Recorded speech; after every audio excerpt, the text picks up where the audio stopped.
Ramallah के करीब एक नदी थी जिसका पानी तो गहरा नहीं था। नदी गहराई में थी और चौड़ी भी। ईसा अल-हक्कारी ने रमल्ला को फतह करके अपने दस्तों को रमल्ला के इर्द गिर्द फैला दिया। अचानक नदी के किनारे की ओट में सलीबियों की फौज यूं निकली जैसे सैलाब किनारों से बाहर आ गया हो। ये फौज जाने कब से वहां छुपी बैठी थी। ईसा अल-हक्कारी के दस्ते बेखबरी में मारे गए। वो बिखरे हुए भी थे, मुकाबला न कर सके। त्रिपोली के जासूस की ये इत्तला सही साबित हुई कि सलीबी ऐसी चालें चलेंगे जिनसे सुल्तान अय्यूबी अपने मखसूस तरीक़ा जंग से लड़ने के काबिल नहीं रहेगा। उस वक्त के एक वाक़या निगार इब्ने असीर ने लिखा है, फिरंगी इस तरह नदी से निकले जैसे इंसानों और घोड़ों का सैलाब किनारों से बाहर आकर आबादियों को अपने साथ बहाए ले जा रहा हो। सुल्तान अय्यूबी की फौज बेखबरी में मुकम्मल घेरे में आ गई। मशहूर मौरिख जेम्स ने लिखा है, शाह बाल्डविन सुल्तान अय्यूबी से पहले अपनी फौज रमल्ला के मज़ाफ़ात में ले आया था। सलाहुद्दीन अय्यूबी की फौज ने रमल्लाह का शहर फतह कर लिया और उसके हिरावल के एक सालार एवलन ने शहर को आग लगा दी। फिरंगियों की घात कामयाब रही। अय्यूबी घेरे में आ गया, उसके दस्ते बिखर गए।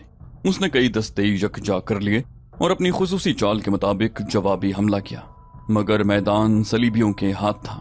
सलाहुद्दीन अय्यूबी का हमला न सिर्फ नाकाम रहा बल्कि उसके लिए पसपाई भी नामुमकिन हो गई। नए रंगरूट जो चंद एक मकामात आसानी से फतह करके ये समझे बैठे थे कि उन्हें कोई शिकस्त दे ही नहीं सकता, वो ऐसे भागे कि उन्होंने मिस्र का रुख किया। भागने वालों में उनकी तादाद ज्यादा थी, जिन्हें बाज गैर मोहतात फौजी अफसरों ने माल गनीमत का लालच देकर भर्ती किया था। सबसे बड़ी वजह यह थी कि ये सब नातजुर्बाकार थे। सुल्तान अय्यूबी इस कैफियत में रह गया था कि वो एक ऊंट पर सवार होकर मैदान कारजार से निकला और अपनी जान बचाई। काजी बहाउद्दीन शद्दाद, जो इस जंग का ऐनी शाहिद है, अपनी यादाश्तों में लिखता है, सुल्तान अय्यूबी ने मुझे इस शिकस्त की वजह इन अल्फाज में बताई थी। उसने कहा, सलीबियों ने मेरी चाल चलकर मेरी फौज को उस वक्त जंग में घसीट लिया जब मैं उसे जंगी तरतीब में नहीं ला सका था। दूसरी वजह यह हुई कि मेरी फौज के पहलुओं पर जो दस्ते थे वो जगह आपस में बदल रहे थे। ये बहुत बड़ी नक्लो हरकत थी। सलीबियों ने इस कैफियत में हमला कर दिया। उनका हमला इतना शदीद और अचानक था कि मेरे नए सिपाही और सवार घबरा कर पीछे को भाग उठे और उन्होंने मिस्र का रुख कर लिया। वो रास्ते से भटक गए और दूर दूर बिखर गए। मैं उन्हें यकजा न कर सका। दुश्मन ने मेरी फौज से बहुत से जंगी कैदी पकड़े, इनमें ईसा अल-हक्कारी भी था। सुल्तान अय्यूबी ने अपनी फौज को मरवाने की बजाय हुक्म दे दिया कि अपने अपने तौर पर मैदान जंग से निकलो और काहिरा पहुंचने की कोशिश करो। सुल्तान अय्यूबी ने सलीबियों को 60,000 दीनार ज़र्र फिदिया अदा करके ईसा अल-हक्कारी को रिहा करा लिया। एक मिस्री वाक़ निगार मोहम्मद फरीद अबू हदीद ने लिखा है कि सुल्तान अय्यूबी ने अपने भाई शमसुद्दौला तुरान शाह को इस जंग और अपनी शिकस्त का हाल लिखा था, जिसमें उसने अरबी का एक शेर भी लिखा था। उसके मानी है, मैंने तुम्हें उस वक्त याद किया जब सलीबी बर्छियां चल रही थीं। दुश्मन की सीधी और गंदुमी रंग की बर्छियां हमारे जिस्मों में दाखिल होकर हमारा खून पी रही थीं। ये मार्का जमादिउल अव्वल 573 हिजरी अक्टूबर 1177 ईस्वी में लड़ा गया था। सुल्तान सलाहुद्दीन अय्यूबी इस हालत में काहिरा पहुंचा कि उसका सर झुका हुआ था। उसके साथ कोई फौज नहीं थी, उसका मुहाफिज दस्ता भी साथ नहीं था। उसने काहिरा पहुंचते ही मजीद भर्ती का हुक्म दिया। शाम के महाज पर वो अपने भाई अल आदिल और बड़े काबिल सालारों को हमात के इलाके में छोड़ाया था। आज वो रमल्ला इसराइलियों के कब्जे में है, जहां 800 साल पहले सुल्तान सलाहुद्दीन अय्यूबी ने सलीबियों से शिकस्त खाई थी। रमल्ला जो बैतुल मक़दिस से 10 मील दूर शुमाल में वाक़ है, उर्दन के इलाके में है। जून 1967 ईस्वी की अरब इसराइल जंग में इसराइलियों ने उर्दन के उस तमाम इलाके पर कब्जा कर लिया था जो दरियाए उर्दन के मगरबी किनारे पर इसराइल की सरहद तक फैला हुआ है। 10 बरस गुजर गए हैं। इसराइलियों ने ये इलाका खाली करने की बजाय उस पर मुकम्मल कब्जा कर लिया है और कहा है कि दुनिया की कोई ताकत हमें यहाँ से नहीं निकाल सकती। उन्होंने रमल्ला को और उस तमाम मकबूजा इलाके को उस वक्त भी कत्लगाह बनाया था जब उन्होंने उस पर कब्जा किया था। ये आज भी कत्लगाह है। गुज़श्ता कई साल से रमल्ला में जो मुसलमान रह गए वो इसराइली हुकूमत के खिलाफ मुजाहिरे कर रहे हैं और इसराइली उन्हें जुल्म तशद्दुद और राइफलों की गोलियों से खामोश कर रहे हैं। इसराइलियों की हट धर्मी और अरबों के आपस के इख्तिलाफात बता रहे हैं कि इसराइल उस इलाके को नहीं छोड़ेंगे। कई बरस तो गुजर गए हैं, लेकिन 800 साल पहले जब ये इलाका और यही रमल्ला सलीबियों के कब्जे में आया था तो सुल्तान सलाहुद्दीन अय्यूबी एक दिन भी चैन से नहीं बैठा। वो मैदानी जंग से बड़ी मुश्किल से जान बचा कर निकला। उसकी फौज ऐसी बुरी तरह भागी कि बिखर कर मिस्र का रुख कर लिया। फौज की खासी नफरी सलीबियों की कैदी हो गई और कुछ नफरी काहिरा तक बेसरो सामानी की हालत में या प्यादा जाते सहरा और सफर की सऊबतों की भेंट चढ़ गई।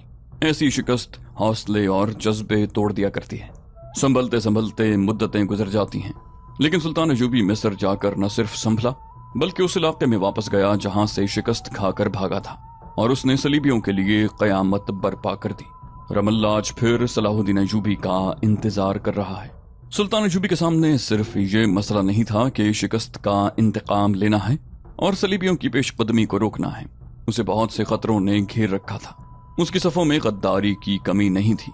सूडान की तरफ से हमले का खतरा बढ़ गया था। सूडानियों को मालूम था कि सुल्तान अयूबी के पास फौज नहीं रही और जो है वो शिकस्त खूरदा और जख्म खूरदा है। ये खतरा तो सबसे बड़ा था कि सलीबियों के पास फौज 10 गुना ज्यादा थी और इस फौज के हौसले को रमल्ला की फतह ने मजबूत कर दिया था। एक ये खतरा भी था कि जो मुसलमान उमरा सुल्तान अयूबी के मुखालिफ थे वो उसकी शिकस्त से फायदा उठा सकते थे। वो एक बार फिर मुत्तहिद होकर सुल्तान अयूबी की उस फौज के लिए मुसीबत बन सकते थे जिसे वो महाज पर छोड़ाया था। उस फौज का सलार आला उसका अपना भाई अल आदिल था, जिस पर सुल्तान को मुकम्मल एतमाद था। और एक खतरा सलीबी जासूसों का भी था। पसपाई के वक्त सलीबियों के जासूसों का भी मिस्री फौज के भेस में मिस्र पहुंच जाना आसान था। ये जासूस मिस्र में अफवाहें फैलाकर कौम की हौसला शिकनी कर सकते थे। इस शिकस्त के बाद अल आदिल कुरून हमाद तक पीछे हटाया था, जहां सुल्तान अयूबी ने अपने मुखालिफ मुसलमान उमरा को शिकस्त दी थी। हमाद का कला भी था। सलीबी सुल्तान को शिकस्त देकर हमाद की तरफ बढ़े। अल आदिल खुद भी काबिल सालार था और उसके साथ जो सालार थे वो मर्दाने हुर थे। उनका दीनो ईमान सुल्तान अयूबी की तरह पुख्ता था। अल आदिल अपने भाई सुल्तान अयूबी का शागिर्द था। जंग की चालों की महारत उसी से सीखी थी। उसे अंदाजा था कि सलीबी इतनी बड़ी और इतनी आसान फतह के बाद रमल्ला में ही खैमजन नहीं हो जाएंगे। उसने किसी बहरूप में अपने जासूस पीछे छोड़े और खुद फौज के साथ हमाद का रुख किया। उसे पता चल गया कि सुल्तान अयूबी मिस्र चला गया है। उसका अंदाजा सही साबित हुआ। जासूसों ने उसे इत्तला दी कि सलीबियों की फौज हमाद की तरफ पेशकदमी कर रही है। अल आदिल ने अपनी फौज की कैफियत देखी, अच्छी नहीं थी। सिपाहियों का हौसला मजरू हो गया था। घोड़ों और ऊंटों की भी कमी हो गई थी। रसद की कैफियत भी तसल्ली बख्श नहीं थी। अलबत्ता वो फौज को बड़ी अच्छी जगह ले आया था जहां सब्जा पानी और इलाका पहाड़ी था। अल आदिल ने फौज को एक जगह जमा कर लिया। उसने देखा कि ऊंटों की खासी तादाद जख्मी है। उसने उन ऊंटों को ज़िबाह करा दिया और फौज से कह दिया कि पेट भरकर गोश्त खाओ। इस तरह उसने रात को एक वसी वादी में जश्न का मंजर बना दिया। शाम को ही उसने हलब और दमिश्क को इस पैगाम के साथ कासिद दौड़ा दिए थे कि जिस कदर रसद जानवर और असलहा भेज सकते हो भेजो। रात जब सिपाही ऊंट का गोश्त खाकर सैर हो चुके तो अल आदिल एक टेकरी पर चढ़ गया। उसके दाएं बाएं 2 मशल बरदार खड़े थे। उसने इंतहाई बुलंद आवाज में कहा, अल्लाह और रसूल के मुजाहिदों, इस हकीकत को कबूल करो कि हम शिकस्त खाकर आए हैं। क्या तुम इस हालत में अपनी माओं, अपनी बहनों, अपनी बीवियों और अपनी बच्चियों के सामने जाओगे और उन्हें ये बताओगे कि हम अपने रसूल सल्लल्लाहु अलैहि वसल्लम के मुनकिरों से शिकस्त खाकर आए हैं? क्या तुम्हारी माएं तुम्हें दूध की धारें बख्शेंगी? वो घरों में बैठी इस खबर का इंतजार कर रही हैं कि हमने क़िबला अव्वल को कुफ्फार के कब्जे से आज़ाद करा लिया है। उन्हें मालूम है कि जिन इलाकों पर कुफ्फार काबिज हैं वहां वो मुसलमान औरतों को भी आबरू कर रहे हैं। जरा सोचो कि अपनी माओं और बहनों को क्या जवाब दोगे। तुम में से जो यहाँ से पीछे जाना चाहते हैं अलग खड़े हो जाएं। मैं उन्हें नहीं रोकूंगा। उन्हें घरों को जाने की इजाजत है। अल आदिल खामोश हो गया। फौज पर भी खामोशी तारी थी। कोई एक भी सिपाही अलग न हुआ। किसी सिपाही की आवाज गरजी, सालार आला हमें अपना मकसद बताएं। आपको किसने बताया है कि हम घरों को जाना चाहते हैं? एक और आवाज गरजी, अगर मैं पसपाई में मारा गया तो ये मेरी वसीयत है कि मेरी लाश दफन न की जाए, गिद्धों और भेड़ियों के लिए फेंक दी जाए। फिर कई आवाजें सुनाई दी। हर आवाज में जज्बे का जोश था। अल आदिल का सीना फैल गया। उसने कहा, दुश्मन तुम्हारे पीछे आ रहा है। तुम्हें यह साबित करना है कि रमल्ला की फतह उसकी आखिरी फतह है। आज की रात और कल का दिन मुकम्मल आराम करो। कल रात तुम्हें बता दिया जाएगा कि हम क्या करेंगे। अल आदिल ने फौज से फारिग होकर अपने सालारों और कमांदारों को अपने खेमे में बुलाया और उन्हें हिदायत दी कि कल रात वो अपने दस्तों को कहां कहां ले जाएंगे। हमाद का कला करीब ही था। सलीबी बहुत तेजी से पेशकदमी कर रहे थे। ये बाल्डविन की फौज थी। उसे मालूम था कि आगे हमाद का कला है और अल आदिल की फौज उसी इलाके में होगी।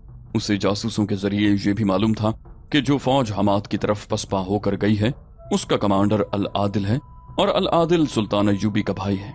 ये तो मामूली सा फौजी भी समझ सकता था कि थकी हुई और शिकस्त खुर्दा फौज अपने करीबी किले में ही जाएगी। चुनाचे सलीबी बादशाह बॉल्डविन ने बरक रफ्तार पेशकदमी करके हमाद के किले का मुहासरा कर लिया। उसने ऐलान किया कि किले का दरवाजा खोल दिया जाए वरना किले को जमीन से मिला दिया जाए। वो इस ख्याल में था कि अल आदिल की फौज लड़ने की हालत में नहीं। ऐलान के जवाब में किले की दीवार से तीरों की बौछारें आईं। बॉल्डविन ने एक बार फिर ऐलान कराया कि ये खून खराबा बेमकसद होगा, तुम लड़ नहीं सकोगे, किला हमारे हवाले कर दो। मैं वादा करता हूं कि किसी कैदी के साथ नारवा सलूक नहीं किया जाएगा। किले के ऊपर से आवाज आई, उतनी दूर रहो जहां तक हमारे तीर न पहुंच सकें। किला तुम्हें देने की बजाय इसे हम खुद जमीन से मिला देंगे। हमारा खून बेमकसद नहीं है, तुम बेमकसद मौत मरोगे। किले की दीवारों पर जो खड़े थे उन्हें सलीबियों की फौज यूं दिखाई दे रही थी जैसे समंदर की मौजें हर तरफ से किले को नरगे में लिए हुए हों। उसके मुकाबले में किले में जो फौज थी वो न होने के बराबर थी। लेकिन इस कलील फौज के कमांडर हथियार डालने पर आमादा नहीं थे।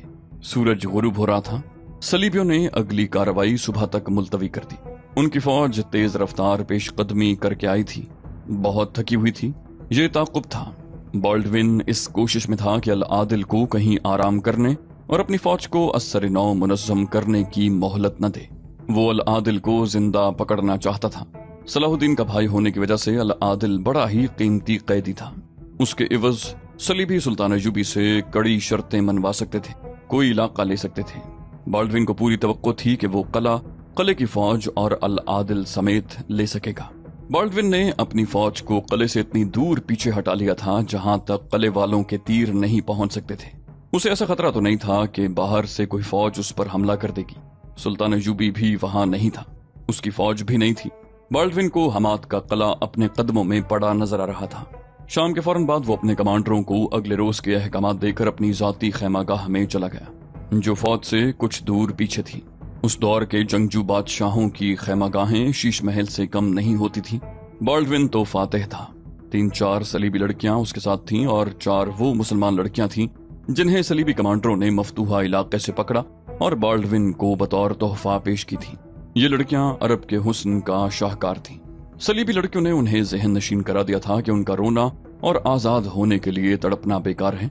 उन्हें यह भी बताया गया था कि वो खुशकिस्मत हैं जो सलीब के एक बादशाह के हिस्से में आई हैं। जो लड़कियां सलीबी फौजियों के कब्जे में आ गई हैं उनका हशर देखकर जमीनों आसमान कांपते हैं। तुम्हें आखिर किसी मुसलमान अमीर या हाकिम के हरम में जाना था जहां तुम कैदी होती। 2-4 साल बाद जब तुम्हारी नौजवानी की कशिश मांद पड़ने लगती तो तुम्हें किसी सौदागर के हाथ फरोख्त कर दिया जाता। तुम अगर अपनी फौज के हाथ चढ़ जाती तो तुम्हारे मुसलमान भाई तुम्हारा वही हशर करते जो हमारी फौज करती है।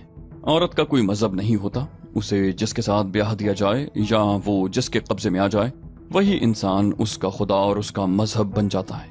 फिर क्यों ना तुम उस इंसान के पास रहो जो मैदान जंग का बादशाह है, एक मुल्क का बादशाह है और दिल का भी बादशाह है। पहले रोज लड़कियां बहुत तड़पी थीं, उन पर तशद्दुद न किया गया, उन्हें कोई धमकी भी न दी गई। बॉल्डविन ने जब देखा कि ये नौजवान हैं और खूबसूरत भी हैं तो उसने अपनी हाई कमांड के जर्नैलों से कहा कि उन लड़कियों को ट्रेनिंग देकर बेहतर तरीके से इस्तेमाल किया जा सकता है। ऐसी कीमती लड़कियों को अय्याशी का जरिया बनाकर जाया नहीं करना चाहिए। चुनाचे उसने उन्हें अपने पास रख लिया, मगर उससे ये तवक्को नहीं रखी जा सकती थी कि वो उन्हें बेटियां बनाकर रखेगा। उसने उनके साथ वही सलूक किया जिसकी तवक्को थी, लेकिन उन्हें अपनी कौम की शहजादियों जैसी अहमियत दी। उन्हें सब्ज बाग दिखाए और बातों बातों में उन्हें आसमान तक पहुंचा दिया। उनमें से एक लड़की ने उस वक्त कहा जब चारों को तन्हाई में बातें करने का मौका मिला। वो बोली, हमें अपनी इस्मत की कुर्बानी देनी ही पड़ेगी, हमें फरार होना चाहिए। दूसरी ने कहा, और इंतकाम लेना चाहिए। पहली लड़की ने कहा, लेकिन ये उस वक्त तक मुमकिन नहीं जब तक हम उन पर ये जाहिर न कर दें कि हमने इनकी गुलामी दिली तौर पर कबूल कर ली है। हमें अपना एतमाद पैदा करना है। एक और लड़की ने कहा, मेरे वालिद सुल्तान अय्यूबी की फौज में हैं, आजकल मिस्र में हैं। उन्होंने बताया था कि काफिरों की लड़कियां अपनी कौम और सलीब की खातिर अपनी इज्जत की कीमत देकर हमारे बड़े बड़े हाकिमों को सलीब की वफादार बना लेती हैं। किसी को कत्ल करना हो तो कत्ल करा देती हैं। हमारी फौज के राज मालूम करके अपने हाकिमों तक पहुंच जाती हैं। एक और लड़की बोली, मैं जानती हूँ, उनकी लड़कियां वही काम करती हैं जो हमारे मर्द जासूस दुश्मन के मुल्क में जाकर करते हैं। वो चुप हो गई, इधर उधर देखकर राजदारी से बोली, अगर हम उन्हें कह दें कि हम उनका मजहब कबूल करती हैं तो ऐसा मौका पैदा हो सकता है कि हम उस बादशाह को कत्ल कर दें। एक लड़की ने कहा, और कुछ न हुआ तो फरार का मौका पैदा किया जा सकता है। जिस रात बाल्डविन की फौज ने हमात के कले को महासरे में ले रखा था, उससे 2 रातें पहले लड़कियों ने पेशकदमी के दौरान सलीबी लड़कियों से कह दिया था कि वो उनकी बातें समझ गई हैं और वो किसी वक्त भी मजहब तब्दील कर लेंगी। बाल्डविन को बताया गया तो उसने 4 लड़कियों को बेशकीमत हार पेश किए और 4 के गले में छोटी छोटी सलीबें लटका दी, मगर उसने सलीबी लड़कियों को अलग करके कहा, मैं इन 4 में से किसी के हाथ से कुछ नहीं खाऊं पीऊंगा। हो सकता है इन्होंने डर की वजह से मजहब तब्दील किया हो। जबान से मजहब तब्दील किया जा सकता है, दिल की तब्दीली आसान नहीं होती। इनके दिलों पर कब्जा करने की कोशिश करो। मुसलमानों को खरीदना कोई मुश्किल नहीं, लेकिन मुसलमानों पर भरोसा करना भी खतरे से खाली नहीं। जो मुसलमान ईमान के पक्के हैं वो ऐसी ऐसी कुर्बानी दे डालते हैं जिसका हमारी कौम तसव्वुर भी नहीं कर सकती। ये लड़कियां कहीं भाग कर नहीं जा सकती, लेकिन इन पर नजर रखना कि ये मुझ पर वार न कर जाएं। महासरे की पहली रात ये 4 लड़कियां अलग खेमे में सोई हुई थीं। बाल्डविन भी उनके साथ हंस खेल कर सो गया। तमाम छोटे बड़े कमांडर बेहोशी की नींद सोए हुए थे। फौज को भी होश नहीं थी। सिर्फ संतरी और बाल्डविन के बॉडीगार्ड के 4-5 सिपाही जाग रहे थे। कुरून हमात की एक वादी कले की तरफ निकलती थी। आगे कले तक मैदान था। उस वादी में से कमोबेश 1000 प्यादा सिपाही दबे पांव निकले। उनके कमांडर ने उन्हें टोलियों में बांट कर फैला दिया। वो आगे बढ़ते गए। बाल्डविन की फौज के खेमे दूर नहीं थे। ये प्यादा सिपाही अल आदिल के थे। अल आदिल कले में नहीं था। उसे अंदाजा था कि सलीबी कले का महासरा करेंगे, चुनाचे उसने अपने तमाम दस्ते हमात की पहाड़ियों में छुपा लिए। उसने कले में इत्तला भिजवाई थी कि महासरे से घबराए नहीं। अल आदिल ने कलादार को अपनी स्कीम बता दी थी। यही वजह थी कि कलादार सलीबियों की ललकार का जवाब पूरी दलेरी से और तीरों की बौछार से दे रहा था। कलादार अल आदिल का मामू शहाबुद्दीन था। रात को अल आदिल के 1000 प्यादों ने टोलियों में तकसीम होकर और फैलकर शबखून के अंदाज का हमला किया। उन्होंने सबसे पहले खेमों की रस्सियां काटी और ऊपर से सलीबियों को बर्छियों से छलनी करना शुरू कर दिया। खेमों के नीचे फंसे हुए सिपाही क्या मज़ाहमत कर सकते थे। ये जम कर लड़ने वाला मार्का नहीं था। ये सुल्तान जुबी का मखसूस तरीका जंग था। जरब लगाओ और भागो। इतनी बड़ी फौज के खिलाफ 1000 सिपाही जम कर लड़ भी नहीं सकते थे। टोलियों को मुख्तलिफ काम दिए गए थे। 2-3 टोलियों ने सलीबियों के घोड़ों, ऊंटों और खच्चरों के रस्से खोल दिए। ये 1000 सिपाही बगुले की तरह आए और दाएं बाएं को निकल गए। सलीबियों की फौज में ऐसा शोर उठा और ऐसी हड़बौंग मची कि जमीन व आसमान कांपने लगे। बाल्डविन की आंख खुल गई। उसके कमांडर भी जाग उठे। खेमे से बाहर जाकर बाल्डविन ने देखा कि कहीं आग लगी हुई है। अल आदिल के सिपाहियों ने खेमों को आग लगा दी। हमले के वक्त उन्होंने अल्लाह अकबर के नारे लगाए थे। ये नारे मुसलमान लड़कियों ने भी सुने थे। वो समझ गईं कि ये मुसलमान फौज का हमला है। एक लड़की ने कहा कि भाग चलो, लेकिन 2 लड़कियां जोश में आ गईं। वो बाल्डविन को कत्ल करने के लिए तैयार हो गईं। वहां मशलें जला दी गईं। बाल्डविन के बॉडीगार्ड उसके इर्द गिर्द घोड़ों पर सवार खड़े हो गए। इतने में जमीन बड़ी जोर से हिलने लगी और हजारों घोड़ों के टापू सुनाई देने लगे। ये अल आदिल के सवार थे जिनकी तादाद मुसलमान मौरिख 2000 बताते हैं और यूरोपी मौरिख 4000 से ज्यादा। इन घुड़सवारों ने फैलकर बड़ा ही शदीद और खूरेज हल्ला बोला। सलीबी मुकाबले की हालत में नहीं थे। उन्हें अभी मालूम ही ना हो सका था कि ये क्या हो रहा है और हमला आवर कहां से आए हैं। उनके नारों से सबूत मिलता था कि मुसलमान हैं। अल आदिल के सवार सलीबियों के महासरे को तोड़ते हुए और रास्ते में जो आया उसे घोड़ों तले रौंदते या तलवारों और बर्छियों का निशाना बनाते हुए कले की तरफ निकल गए। कमांडरों की पुकार पर उन्होंने घोड़े पीछे को मोड़े और एड़ लगा दी। वो एक बार फिर अफरा तफरी में भागते दौड़ते सलीबियों में से गुजरे। कले की दूसरी तरफ जो सलीबी फौज थी उस पर हमला नहीं हुआ था। इस हिस्से ने इधर का शोरो गोगा और घोड़ों की कयामत खेज आवाजें सुनी तो उनमें भी भगदड़ मच गई। इधर के सलीबी सिपाही उधर को भागे। उनके 1000 घोड़े, ऊंट और खच्चरें खोल दी गई थीं। उन्होंने भाग दौड़कर सिपाहियों को कुचलना और खौफजदा करना शुरू कर दिया। बाल्डविन की फौज का वो हिस्सा भाग उठा। इधर 4 मुसलमान लड़कियां लापता हो गईं। इनमें से एक कोशिश में थी कि मुसलमान सिपाहियों को बताए कि बाल्डविन यहाँ है, मगर वहां सब सवार थे और सरपट घोड़े दौड़ा रहे थे। वो सलीबियों की फौज से दूर निकल गई।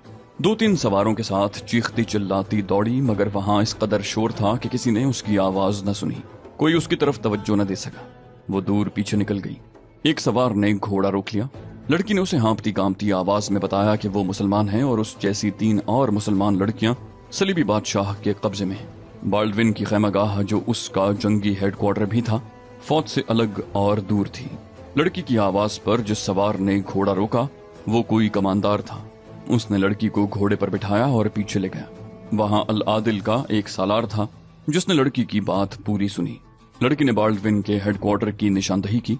सालार ने वहां शबखून मारने और बाल्डविन को पकड़ने के लिए 2 जैश तैयार किए और खुद उनकी क़यादत की। उसने सरपट घोड़े दौड़ाकर बाल्डविन की खैमागाह को घेरे में ले लिया। उनके साथ जलती हुई मशलें भी थीं।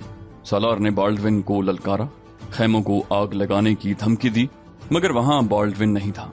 उसके बॉडीगार्ड्स भी वहां नहीं थे। जो लोग हथियार डालकर सामने आए उनमें मुलाजिम, सलीबी और 3 मुसलमान लड़कियां और चंद एक सिपाही थे। उन सबको पकड़ लिया गया। बाल्डविन के मुतालिक पूछा गया, मगर कोई न बता सका कि वो कहाँ है। उस वक्त बाल्डविन घबराहट के आलम में आगे चला गया था। उसे ये मालूम हो गया था कि ये मुसलमान फौज का शबखून है, लेकिन वहां इस कदर भगदड़ थी और इतने ज्यादा घोड़े दौड़ रहे थे और जख्मी ऐसी बुरी तरह चीख रहे थे कि सूरत हाल पर काबू पाना बाल्डविन के बस का रोग नहीं था। वो वापस अपनी खैमागाह को चल पड़ा। उसके साथ बॉडीगार्ड्स भी थे। वो खैमे से अभी कुछ दूर ही था कि उधर से एक घुड़सवार दौड़ता आया। घोड़ा उसके सामने रोककर बाल्डविन से कहा कि वो कहीं चला जाए, अपनी खैमागाह में न जाए, क्योंकि वहां मुसलमान फौज पहुंच चुकी है। बाल्डविन ने वहीं से घोड़े का रुख फेर लिया।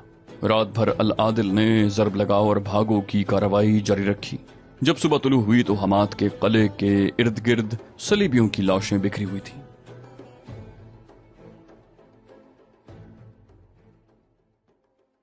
तो दोस्तों, ये थी हमारी आज की एपिसोड। उम्मीद करते हैं आपको हमारी एपिसोड पसंद आई होगी। जाने से पहले इस वीडियो को लाइक, शेयर और कमेंट करना मत भूलिए। और अगर आप हमारे चैनल पर नए हैं तो इसे सब्सक्राइब कीजिए और बेल आइकन पर क्लिक कीजिए ताकि आपको तमाम वीडियोस फौरन मिलती रहें। अगली वीडियो तक के लिए अपना ख्याल रखिए। अल्लाह हाफिज।